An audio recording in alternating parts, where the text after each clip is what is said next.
Hi friends, welcome to Rajahmundry home recipes. ఈరోజు మన ఛానల్లో సమ్మర్లో ఎక్కువగా దొరికే ములక్కాడతో ఎంతో రుచికరంగా ఉండే ములక్కాడ చారుని సింపుల్ అండ్ టేస్టీగా ఎలా తయారు చేసుకోవాలో ఈ వీడియోలో చూపిస్తున్నా. చారు బాగా రుచిగా ఉండాలి అంటే దాంట్లో చారుపొడి ఉండాల్సిందే. స్టవ్ ఆన్ చేసి పాన్ పెట్టి 1 కప్పు నిండా కందిపప్పు వేసుకొని లో టు మీడియం ఫ్లేమ్లో పెట్టుకొని ఫ్రై చేయండి. చారుపొడికి పప్పులను ఇలా విడిగా వేస్తేనే బాగుంటుంది. లైట్గా కలర్ చేంజ్ అయిన తర్వాత ప్లేట్లోకి తీసుకోండి. అదే ప్యాన్లోకి 1 కప్పు నిండా ఈక్వల్ క్వాంటిటీలో శనగపప్పును కూడా వేసుకుని లో టు మీడియం ఫ్లేమ్లో పెట్టుకుని ఫ్రై చేయండి. ఇలా ఫ్రై అయిన తర్వాత ఒక ప్లేట్లోకి తీసుకోండి. 1 కప్పు నిండా ధనియాలను కూడా వేసుకొని లో టు మీడియం ఫ్లేమ్లో పెట్టుకుని ఫ్రై చేసేసుకోవాలి. ఇలా తయారు చేసి పెట్టుకున్న చారు పొడి 6 నెలల పైనే నిల్వ ఉంటుంది. 1 టేబుల్ స్పూన్ దాకా జీలకర్ర వేసుకొని లో టు మీడియం ఫ్లేమ్లో పెట్టి ఫ్రై చేయండి. ఫ్రై అయిన తర్వాత ప్లేట్లోకి తీసేసుకోండి. అదే ప్యాన్లో 2 స్పూన్ల దాకా మెంతులు వేసుకుని ఇలా లైట్గా వేగిన తర్వాత ఫ్లేవర్ కోసం 1 స్పూన్ దాకా మిరియాలు కూడా వేస్తున్నా. మిరియాలు వేయడం వల్ల చారుపొడి టేస్ట్ చాలా బాగుంటుంది. లో ఫ్లేమ్లో పెట్టుకుని ఫ్రై చేసేసుకోండి.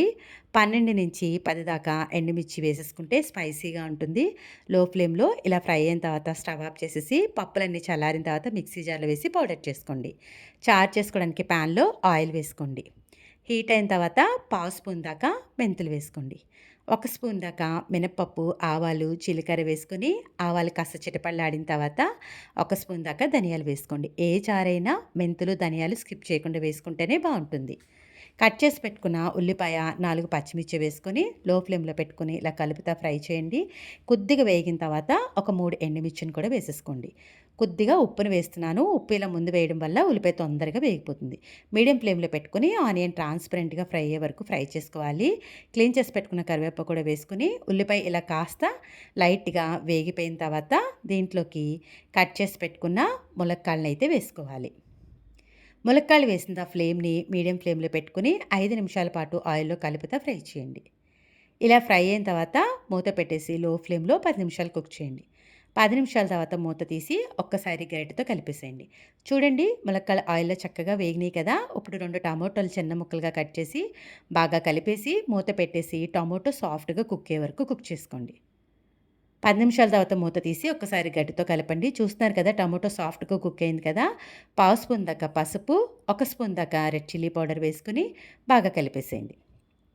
కలిపిన తర్వాత మూత పెట్టేసి లో ఫ్లేమ్లో ఒక 5 నిమిషాలు కుక్ చేస్తే మనం వేసిన కారం, పసుపు అంతా ములక్కాడికి బాగా పడుతుంది. 5 నిమిషాల తర్వాత చిక్కగా తీసి పెట్టుకున్న చింతపండు గుజ్జు వేసుకుని ఒకసారి గట్టితో కలిపేసి మూత పెట్టి లో ఫ్లేమ్లో ఒక 10 నిమిషాలు కుక్ చేయండి. 10 నిమిషాల తర్వాత మూత తీసి దీంట్లోకి ఒక గిన్నె నిండా నీళ్ళు వేసేసుకోండి. నీళ్ళు వేసుకుని మూత పెట్టేసి మీడియం ఫ్లేమ్లో ఒక 10 నిమిషాలు ఈ విధంగా బాయిల్ అవ్వనివ్వండి. బాయిల్ అయిన తర్వాత రుచికి సరిపడా ఉప్పు వేసుకోండి. దీంట్లోకి ఫ్లేవర్ కోసం ఎండు కొబ్బరి పొడి వేసిన, ఎండు కొబ్బరి పొడి వేయడం వల్ల చాలా బాగుంటుంది చారు అనేది. క్లీన్ చేసి పెట్టుకున్న కొత్తిమీర కూడా వేసుకోండి. ఇలా మరుగుతున్నప్పుడు మనం గ్రైండ్ చేసి పెట్టుకున్న చారు పొడిని ఒక 2 స్పూన్ల దాకా వేసుకోండి. ఇలా వేసాక అంతా కూడా ఒక్కసారి గరిటెతో కలిపేసి మీడియం ఫ్లేమ్లో 15 మినిట్స్ పాటు కుక్ చేసుకోండి. ఇలా కొంచెం దగ్గర పడిన తర్వాత పులుపుకి బ్యాలెన్స్గా ఇలా ఒక 2 స్పూన్ల దాకా పంచదార వేయండి. చారు టేస్ట్ అనేది పుల్లపుల్లగా, తీయగా చాలా బాగుంటుంది. ఒక్కసారి ఈ విధంగా గరిటెతో కలిపేసి కొద్దిగా మరగనిస్తే సరిపోతుంది. 15-20 మినిట్స్ పైనే చారుని మరగనివ్వాలండి. ఇలా మరుగుతున్నప్పుడు ఉప్పు, కారం చెక్ చేసి ఏమైనా తక్కువైతే వేసుకోండి. ఇలా బాగా దగ్గరగా అయిపోయిన తర్వాత స్టవ్ ఆఫ్ చేసేసుకోండి.